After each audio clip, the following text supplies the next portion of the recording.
Now, feed efficiency is how well your birds convert feed to body weight. A bird with good feed efficiency grows faster, looks healthier, and wastes less feed.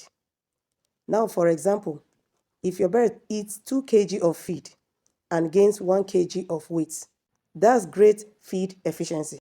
But overfeeding is when bird eats beyond what their body needs. Instead of growing better, they get fat, lazy, and sometimes fall sick. Overfeeding increases feed cost, meaning you lose profits. So don't just feed more. Feed smartly. Use quality feed.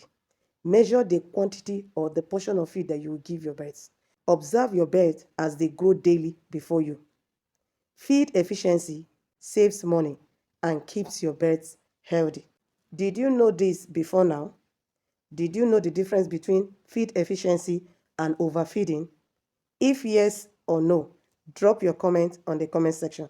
Please share this video so that others will see and learn. See you in my next one. Bye for now.